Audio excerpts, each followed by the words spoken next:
Hello everyone, welcome to Siri talks 139.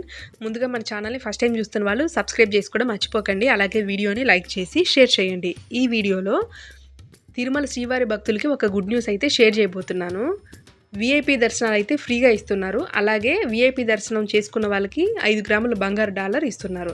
అసలు VIP దర్శనాలని ఎందుకు ఫ్రీగా ఇస్తున్నారు? 5 గ్రాముల బంగారు డాలర్ ఇవ్వాల్సిన అవసరం ఏంది? అందులోనూ ఇప్పుడు బంగారం కాస్ట్ చాలా ఎక్కువగా ఉంది. ఇటువంటి టైంలో బంగారు డాలర్ కూడా ఫ్రీగా ఇవ్వాల్సిన అవసరం ఏంటి? ఇలాంటి అన్ని డౌట్లు ఈ వీడియోలో చివరి వరకు చూస్తే కానీ మీకు క్లారిటీ వస్తుంది. కాబట్టి ఎక్కడ స్కిప్ చేయకుండా చూడండి. తిరుమల శ్రీ వెంకటేశ్వర స్వామి వారి దర్శనం ఒక క్షణం పాటు కనపడితే చాలు, మనకి దొరికితే చాలు అని ఎదురు చూసి పరితపించే భక్తులైతే లక్షల సంఖ్యలో ఉంటారు. వాళ్ళందరికీ కూడా వీఐపీ దర్శనాలు కల్పించాలంటే నార్మల్ విషయం కదా, అదైతే పాసిబుల్ కూడా అవ్వదన్నమాట. ప్రత్యేకించి మనకి స్పెషల్గా రికమెండేషన్స్ అంటే ఎమ్మెల్యే దగ్గర నుంచి కానీ, ఎంపీ దగ్గర నుంచి కానీ, లేదా ఎవరైనా కొంతమంది స్పెషల్ కేటగిరీ ఆఫీసర్స్ దగ్గర నుంచి మనకి రికమెండేషన్ లెటర్స్ ఉంటే తప్పించి మనకు వీఐపీ దర్శనాలు అయితే కావు. లేదంటే మనం ఎక్స్ట్రా అమౌంట్లు 300 రూపాయల దర్శనానికి ఒక 10,000, 15,000 కడితే కానీ మనకు ఆ వీఐపీ బ్రేక్ దర్శనాలు రావన్నమాట. బట్ ఇప్పుడు ఏమైందంటే ఆ విఐపి దర్శనం చేసుకునే వాళ్ళకి ఈ సదుపాయాలు అయితే కల్పిస్తుంది. అది కూడా వాళ్ళకి వీళ్ళకి కాదండి. అప్పట్లో అంటే 2008 ఆ టైమింగ్స్లో అనమాట తిరుమల శ్రీవారి ఆలయాన్ని మొత్తాన్ని కూడా స్వర్ణమయం చేయాలని టీటీడీ అప్పట్లో సంకల్పించింది. అయితే ఇది అప్పట్లో ఒక పెద్ద వివాదంగా కూడా మారిందనమాట. అసలు ఇదంతా పాసిబుల్ అయ్యే విషయమేనా? ఎన్నో మధ్యలో ప్రాబ్లమ్స్ వస్తూ ఉంటాయి, ఇదంతా అయ్యేది కాదు అది ఇది అని చెప్పేసి. బట్ ఇది పాసిబుల్ చేసి చూపిస్తామని చెప్పేసి ఈ పథకానికి ఒక పేరు కూడా పెట్టారు. అదేంటంటే ఆనంద నిలయం అనంత స్వర్ణమయం. ఈ పథకం పేరు పెట్టి అందరి దగ్గర నుంచి, దాతల దగ్గర నుంచి డబ్బులు అయితే వసూలు చేశారనమాట.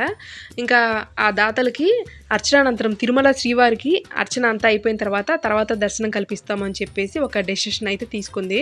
బట్ అనూహ్యంగా కొన్ని రీజన్స్ తోటి ఇంకా ఆ పథకాన్ని అయితే నిలిపివేశారనమాట. దానికి ఇచ్చిన దాతలు కూడా స్వామికే ఇచ్చేసాం కదా డబ్బులు అని చెప్పేసి వాళ్ళు కూడా పట్టించుకోలేదు.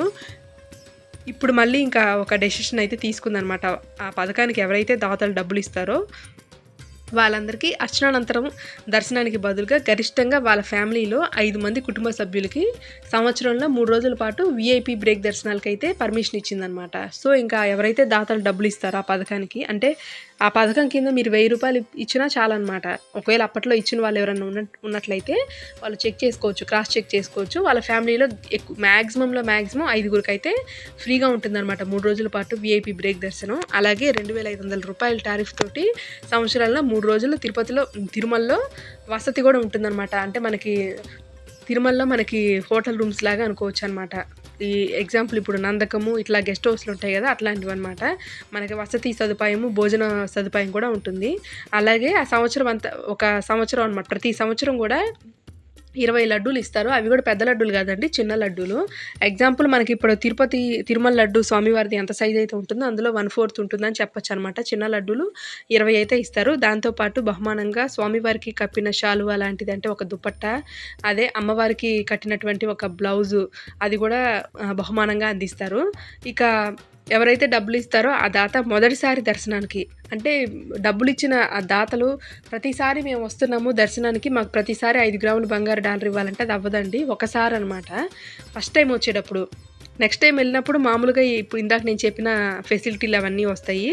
బట్ ఫస్ట్ టైం అనమాట, దాత మొదటిసారి దర్శనానికి వచ్చిన టైంలో 5 గ్రాముల బంగారు డాలరు అలాగే 50 గ్రాముల వెండి నాణెం బహుమానంగా ఇవ్వాలని చెప్పేసి టీటీడీ అయితే ఒక డెసిషన్ తీసుకుంది.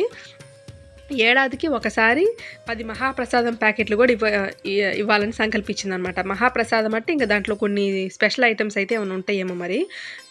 విరాళం అలాగే పాస్బుక్ జారీ చేసిన తేదీ నుంచి 25 ఏళ్ల పాటు ఇది చెల్లుబాటులో ఉంటుందన్నమాట. అంటే మనకి 2008వ సంవత్సరం సపోజ్ అక్టోబర్లో మనం డబ్బులు ఒక 1000 రూపాయలు కట్టామనుకోండి, వాళ్ళు ఇంకా మనము రసీదు అవన్నీ ఉంటాయి కదా, ఆ బుక్లో వాళ్ళ దగ్గర ఆల్రెడీ ఉంటాయి కాబట్టి మన పేరు అవి డీటెయిల్స్ చెప్తే వాళ్ళు వాటన్నిటిని కూడా చెక్ చేసి ఇంకా ఈ బుక్ జారీ చేస్తారనమాట. దాదాపు ఈ ఫెసిలిటీస్ అన్నీ కూడా 25 ఏళ్ల పాటు ఉంటాయి.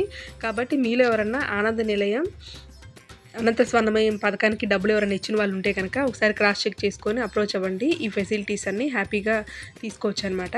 మరిన్ని ఇంట్రెస్టింగ్ విషయాల కోసం మన ఛానల్ని వాచ్ చేయండి. అలాగే సబ్స్క్రైబ్ చేసుకోవడం మర్చిపోకండి. Thanks for watching.